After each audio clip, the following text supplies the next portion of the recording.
تو جو الیکشن ہے پھر آپ الیکشن کے معاملات اور بلکہ پاکستان مسلم نون کی جانب سے تو یہ کہا گیا کہ وہ 19 نشستیں جیت لیں گے. پھر وہ قاہرہ صاحب نے تو کہا تو آپ تو حکومت میں تو آپ تو 33 نشستیں بھی جیت سکتے ہیں. یہ حکومت بننے کا جو عمل ہوگا وہ بھی آپ کو لگتا ہے آسان ہوگا اور اسی طرح سے قابل قبول بھی ہو جائے گا؟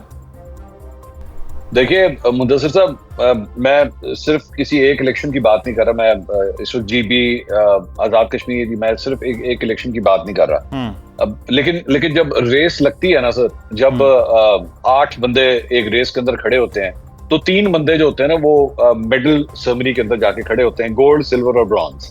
ٹھیک ہے، وہاں پہ وہ جو باقی جو ان 8 میں سے 5 ہوتے ہیں نا، ان میں سے کسی ایک کو میڈل سرمنی ختم ہونے کے بعد ایویں کوئی میڈل پہنا دیا جائے نا، یہ تو برونز پہن لے، یہ تو سلور پہن لے، چل بیٹا تو بہت اچھا لگ رہا ہے تو گولڈ پہن لے، اس کی کوئی کریڈیبلٹی نہیں ہوتی. کوئی کریڈیبلٹی نہیں ہوتی، اس کی کوئی وقت نہیں ہوتی. ویسے میں آپ کو ویسے ایک بات بتاؤں، یہ جو میڈلز اکثر پہنائے جاتے ہیں نا، یہ کوئی زیادہ مہنگے نہیں ہوتے. ایک تو یہ وہ کہتے ہیں ہم گولڈ کے ہیں، لیکن ہوتا یہ 500-600 روپے کا ہی ہے، اس سے زیادہ مہنگا نہیں ہوتا. لیکن اس کی جو وقت ہے نا، اس کی جو کریڈیبلٹی ہے، وہ اس کی ویلیو کوئی نہیں ہے، کیونکہ وہ جیتے ہوئے شخص کو پہنائی جاتی ہے. انفارچونیٹلی پاکستان کے جمہوری نظام کے اندر جو ہے نا، اس میڈل کی، اس ونر کے میڈل کی جو کریڈیبلٹی ہے، اس کی جو امپورٹنس ہے، وہ بہت ختم ہو چکی ہے.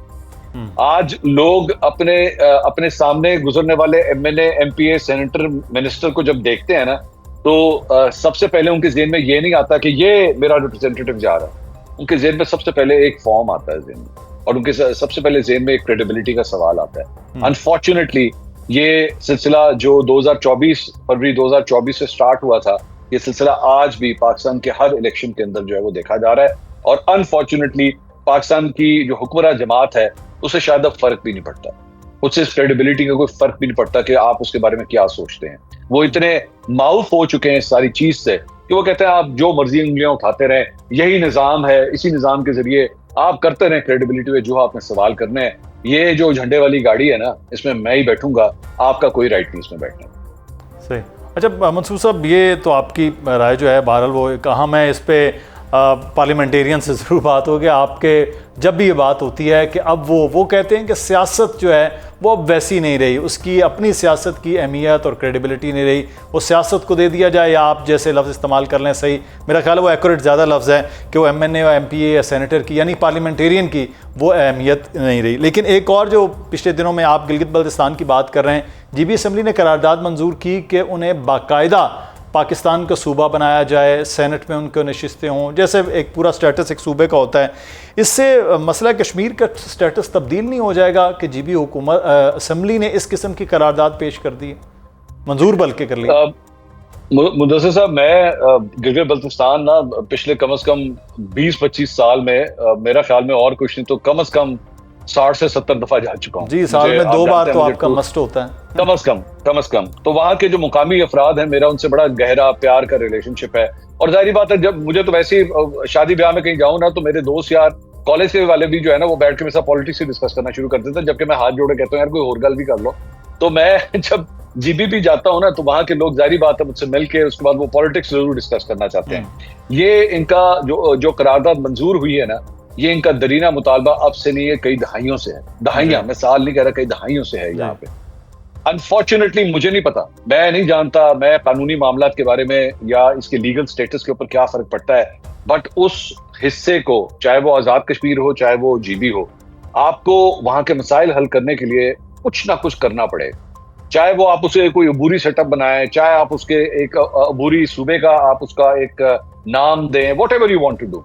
لیکن وہاں کے افراد کا یہ حق ہے کہ ان کے مسائل سننے کے لیے آپ کا جیسا بھی ٹوٹا پھوٹا پارلیمانی نظام اس وقت یہاں پہ پاکستان میں، جسے آپ جمہوری نظام کہتے ہیں، وہ موجود ہے.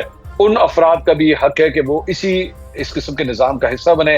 آپ کے جب این ایف سی ایوارڈ کی بات ہے، آپ کے مختلف رائٹس کی بات ہے، آپ کے مختلف صوبوں کی جہاں پہ نمائندگی کی بات ہے، جب آپ کے باقی وزراء اعلیٰ جب آ کے آپ کے پرائم منسٹر کے ساتھ کھڑے ہو کے تصویر کھنچاتے ہیں، وہاں کے بھی ان کے وزراء اعلیٰ یا وزیر اعظم کا رائٹ ہے، جس کو چاہے آپ وزیر اعلیٰ کہیں، کہ وہ بھی اسی طرح آ کے یہاں پہ کھڑے ہوں. وہ بھی ہمارے بھائی ہیں، وہ بھی ہمارا ویسے ہی حصہ ہے. لیکن میں ٹیکنیکلٹیز یا ڈیٹیل میں نہیں جانا چاہتا کہ جناب اس کے لیے اگر یہ ہو گیا تو وہ ہو جائے گا، یہ ہو گیا تو وہ ہو جائے گا.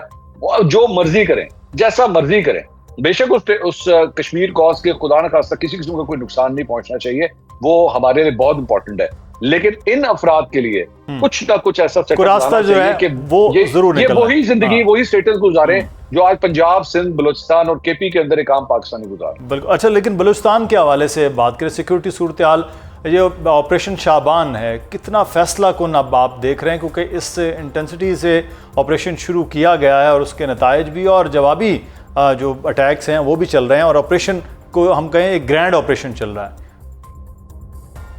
دیکھیے میرا خیال میں اسے یہ ضرور کہوں گا کہ یہ ایک پرٹیکولر ایریا کے اندر ضرور چل رہا ہے، لیکن اس کی ضرورت شاید اس ایک ایریا سے کہیں زیادہ ہے.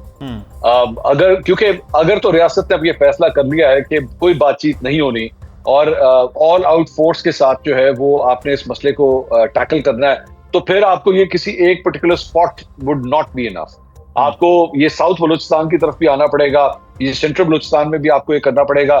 اور میرا خیال میں جو کیا جا رہا ہے، جو ثبوت ہمارے ساتھ کم از کم اسٹیبلشمنٹ کی جانب سے جو ہے وہ شیئر کیے گئے ہیں کہ جناب اس کے پیچھے جو ہے وہ بھارتی ایجنسیز کا ہاتھ جو ہے وہ شامل ہے، اس کے اندر افغانستان کے اندر بیٹھے ہوئے ایلیمنٹس کا ہاتھ جو ہے وہ شامل ہے، تو دس از سم تھنگ ویری سیریس. میرا خیال میں تو جو انٹینسٹی پھر شو کی جا رہی ہے اس سے بھی زیادہ آپ کو آگے بڑھنا پڑے گا، کیونکہ اگر معاملہ یہاں پہ آ جائے کہ آپ کی سیکورٹی فورسز کو جو ہے وہ چن کے نشانہ بنایا جائے، پلان کر کے ان کو جو ہے وہ ہٹ کیا جائے، آپ کی ریٹ آف دا اسٹیٹ کو ایکچولی ہٹ کیا جائے، اس کے اوپر تو کوئی کمپرومائز ہو ہی نہیں سکتا.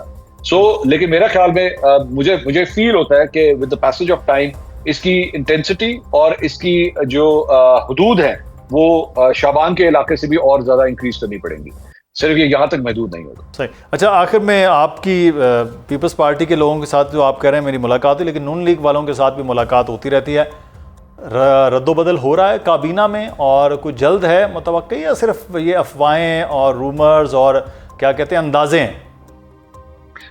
اچھا، ایک نام میں نام اس لیے شیئر کر دیتا ہوں کیونکہ میرا ان سے انٹریکشن ہوا تھا. اچھا. اور ایک نام یہ لیا جا رہا ہے کہ جناب محسن نقوی صاحب کو شاید وزارت خارجہ جو ہے وہ دی جا رہی ہے، جبکہ ایکچولی وہ اس وقت خارجی معاملات کو ہی ہینڈل کر رہے ہیں. اگر آپ اٹھا کے دیکھیں تو جب سے یہ جنگ کی صورتحال ہوئی ہے، خاص طور پہ چاہے ایران کی بات ہو، ابھی بھی وہ امریکہ کے دورے پہ ہیں، تو وہ ہینڈل تو ایکچولی ان ساری چیزوں کو کر رہے ہیں. لیکن برگن اسٹاک کے اندر میں جب وہاں پہ موجود تھا سوئٹزرلینڈ کے اندر، تو میری محسن نقوی صاحب سے بات ہوئی تھی اس وقت. تو میں نے ان سے پوچھا تھا، اس وقت میں نے یہ بات پوچھی تھی کہ جی سنا ہے آپ کو وزیر خارجہ آپ کو بنایا جا رہا ہے. تو اس وقت انہوں نے ٹوٹلی اس بات سے انکار کیا تھا کہ نہ میں انٹرسٹڈ ہوں اور نہ مجھے بنایا جا رہا ہے. میں جتنا کام آلریڈی مجھے دیا ہوا ہے، مطلب وزارت داخلہ پلس پاکستان کرکٹ بورڈ کے معاملات، تو میرے لیے یہی بہت ہے. تو میں کبھی ایران جا رہا ہوں، کبھی میں کہیں جا رہا ہوں، کبھی کہیں جا رہا ہوں، تو میں نہیں یہ کرنا چاہتا. اب یہ ہو سکتا ہے کہ اس وقت کی ان کی رائے ہو، اس کے بعد چیزیں جو ہے وہ چینج کر گئی ہوں.